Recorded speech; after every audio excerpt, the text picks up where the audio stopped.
So we'll jump into the Parks and Rec plan now. So it seems like I was saying earlier, it seems like the majority of the attention with this Parks and Recreation master plan. Again, it's a consultant's report, so it's nothing set in stone, but it's just some recommendations that the town could do.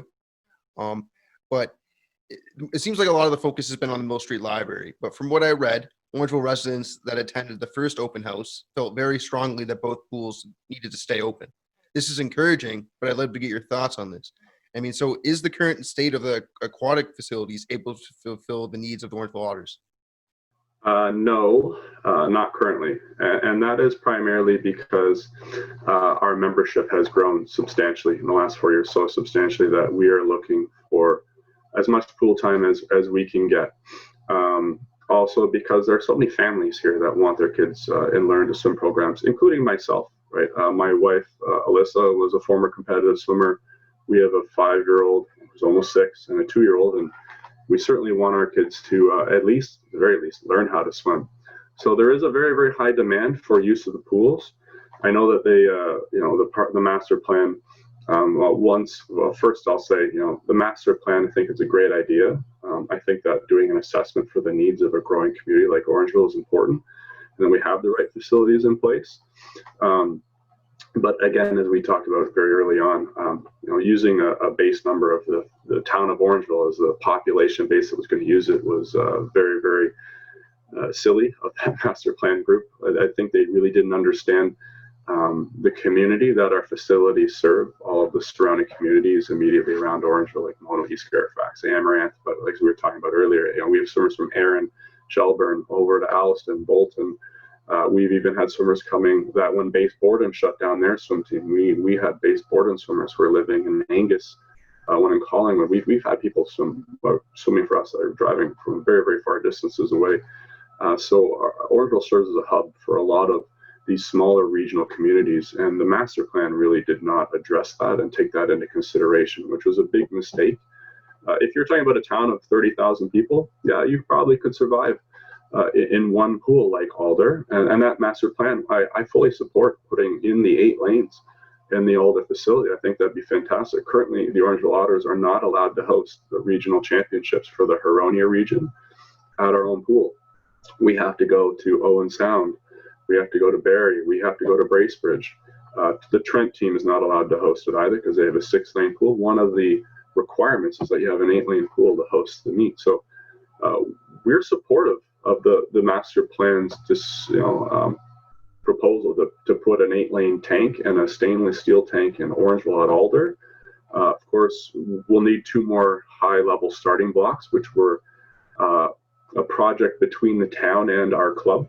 We both paid a significant amount of funds to put those 6 blocks in there. So we'll need 2 more blocks. But if they close one of the pools, we're going from 12 lanes down to 8 lanes, right, of usage for the whole community. And maybe in the COVID world, where the life-saving society can't, and the town can't provide swimming lessons for kids who aren't able to swim on their own, that would need physical contact with a lifeguard, maybe for a year or 2, that's feasible. But in the long term, it's really going to kill our club and what we've built up over the last few years.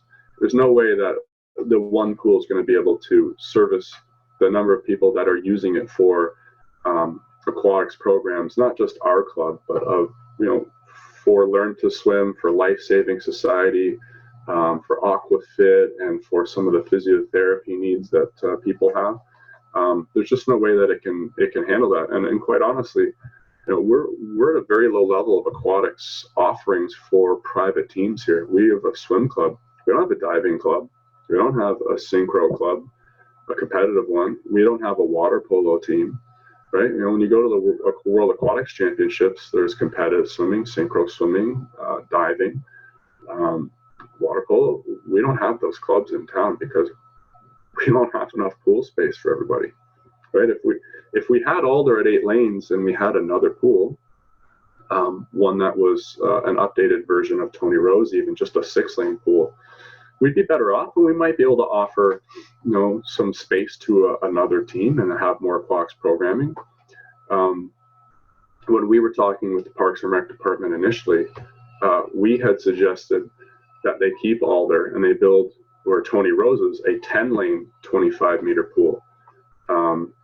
That idea was born of the fact that, when it's 10 lanes wide, when we have competition, certainly we can have a high-level regional competition. We're not suggesting a 50-meter pool, although we'd love to have an Olympic-sized pool. We realize that that is asking a lot for a community this size. But if we had a 10-lane, 25-meter pool, we could swim widthwise. If it's 10 lanes wide and we put each lane at 2.5 meters of width, which is pretty standard, even if it was at 2.5 yards, and we swam as a 25 yards team. I swam in the NCAA system. I'm very well versed in pace times and other things in yards because I swam in that system for 2 years at Texas A&M. We would then potentially have, going widthwise, we could have two 6-lane pools side by side, right? If we had 6 of those lanes going from the width-wise of the pool, not what would be the regular starting of the starting blocks, we could still run, a 6-lane practice. And then the town could run 6 lanes of lessons as well. And so we could greatly increase the number of offerings. We'd be essentially, in a training situation where we weren't using the starting blocks as a competition pool. We'd have 18 lanes of lane space with one other pool. And I thought that actually was a fantastic proposal. It was one that we suggested in speaking with, we have regular meetings with them, by myself and our 2 co-chairs of the Otters Board of Directors, Josh Hartway and Andrew Perry, who went to a couple of Build-A-Pool conferences hosted by USA Swimming. So when we analyzed the needs of our club, we thought, if you built a very big pool here, you could service the needs of everybody in the community, from a learn to swim, lifeguarding, competitive swimming, aquafit, and other types of programs. You could offer more teams, and you might get, I'd be very surprised if they didn't get interest in synchro swimming, or they didn't get interest in people wanting to join a water polo club. And I'll say, competitive swimming is tough. It takes a lot of dedication. Like I said earlier, there are a lot of hours.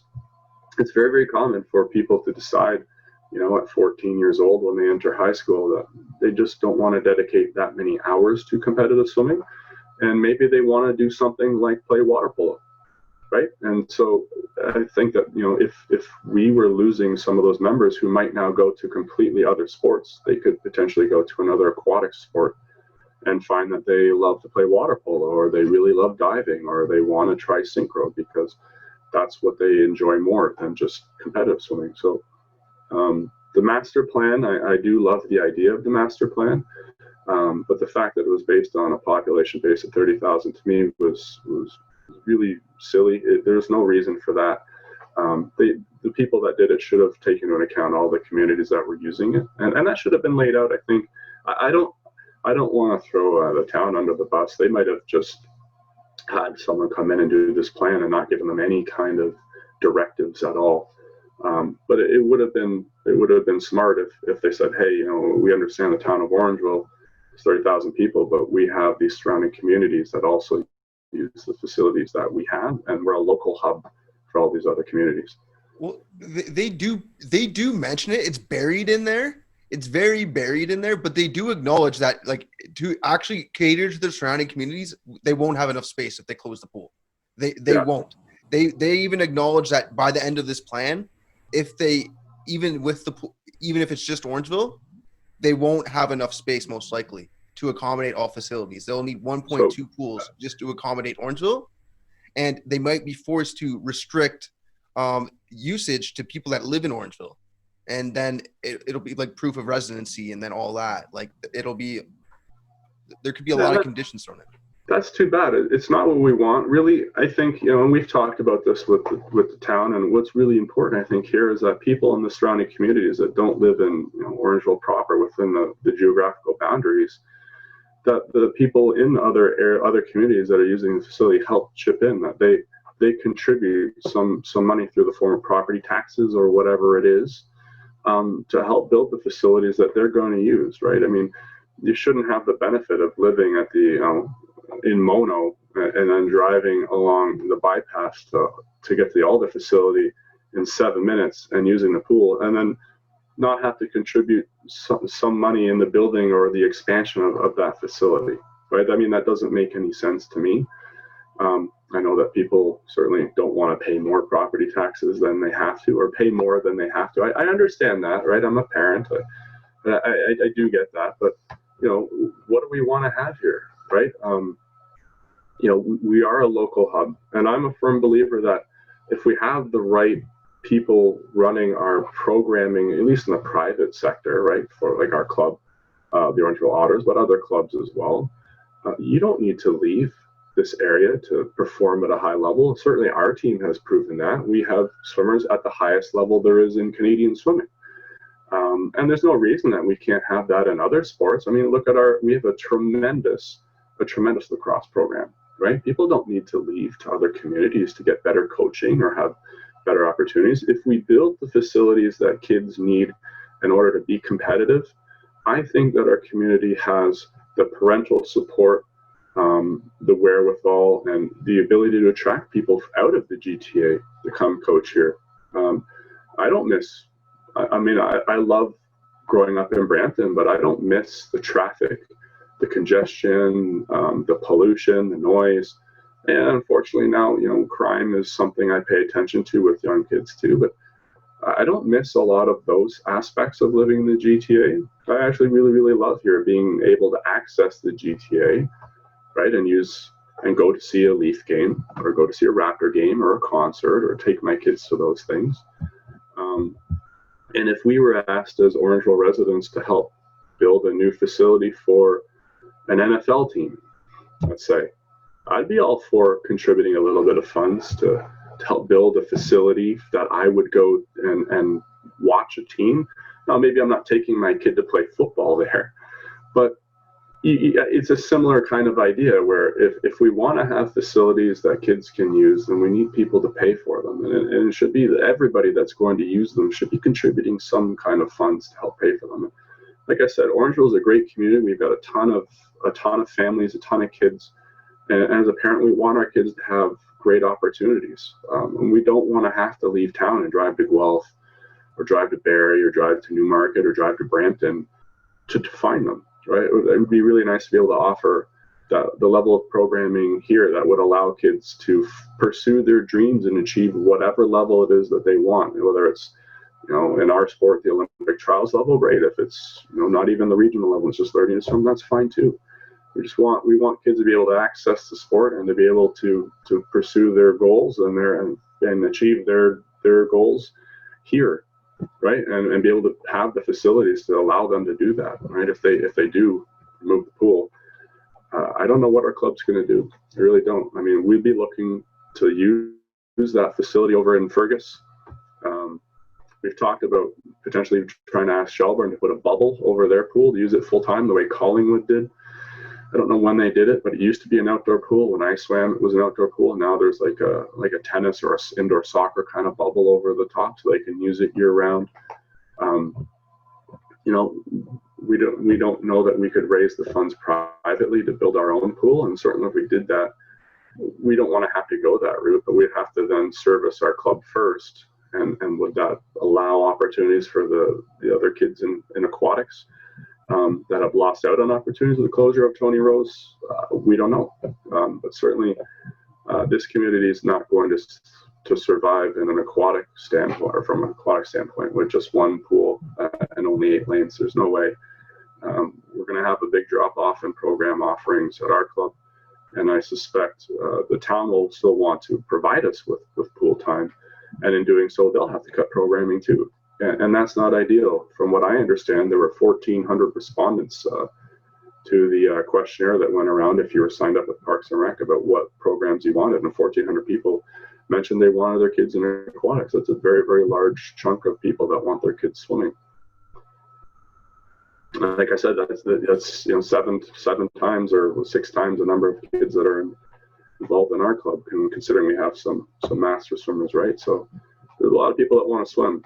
And a lot of people that need to learn how to swim. I mean, with all the lakes and rivers, and we hear, unfortunately, of tragic stories of kids drowning, whether they're young and they're not able to swim, or even if they're teenagers and they go away on trips with schools. And it happens every year. There are tragic stories, and it's a skill that everybody should have, at least to be confident enough in their ability to survive if there was ever an incident where they got caught away in a river, or they fell off of a boat, or they fell out of a canoe. I mean, it's one of those things that people, I think, just should learn so that they're water safe. Exactly. And it's important.